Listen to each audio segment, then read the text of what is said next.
BX1 +.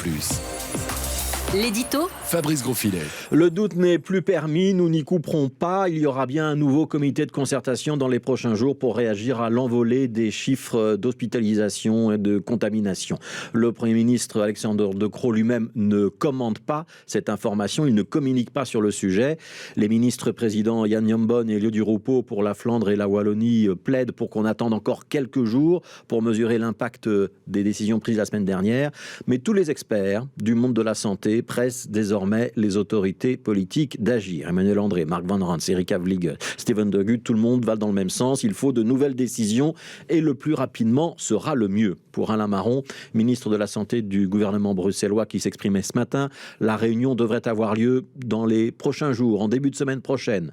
La ministre de l'Intérieur du gouvernement fédéral, Annelies Verlinden, n'a pas exclu, elle, de son côté, que cette réunion puisse avoir lieu dès demain, vendredi. Alors vendredi, ce week-end, lundi, mardi, la réunion se prépare en tout cas, et la question maintenant est de savoir ce qu'il va y avoir sur la table. Est-ce qu'on se dirige vers une sorte de confinement light, comme le suggère l'influent virologue Mark Van Ranst?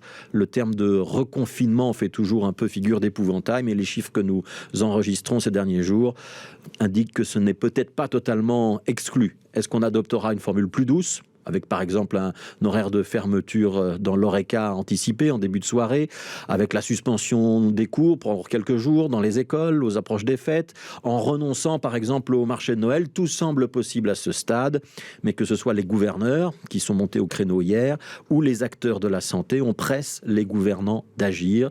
Il faut appuyer rapidement et drastiquement sur le bouton pause, dit ce matin l'association des médecins généralistes flamands, et que la pression vienne ainsi fortement du monde médical flamand n'est pas anodin, puisque c'est en Flandre qu'on a les taux de contamination les plus affolants, à tel point que la région flamande est même ces derniers jours la pire des régions d'Europe en matière de Covid-19.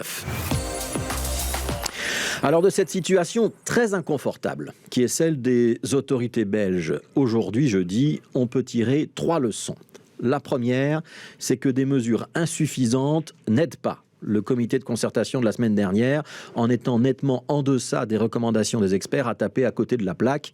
On se retrouve donc une semaine plus tard dans l'obligation de prendre à nouveau des décisions, alors qu'on n'a même pas pu vérifier que celles qui ont été décidées mercredi dernier portaient leurs fruits ou pas. Être trop timoré ou être en retard, c'est le péché souvent répété de ces comités de concertation. Ça n'encourage pas l'adhésion du grand public quand on doit rediscuter chaque semaine de mesures parce qu'on n'a pas osé franchir plusieurs marches d'un coup.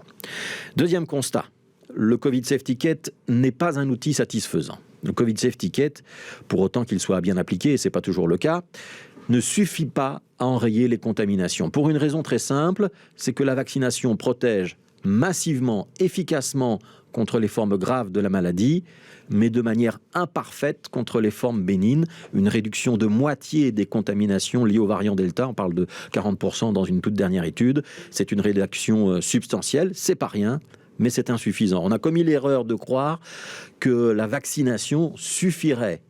Elle est indispensable, cette vaccination, mais elle n'est pas la panacée. C'est la raison pour laquelle il faut accompagner le Covid Safety Kit et la vaccination de gestes barrières, distance, masque, télétravail. Croire qu'on peut laisser tomber les uns quand on a observé les autres, c'est n'opter que pour une demi-protection.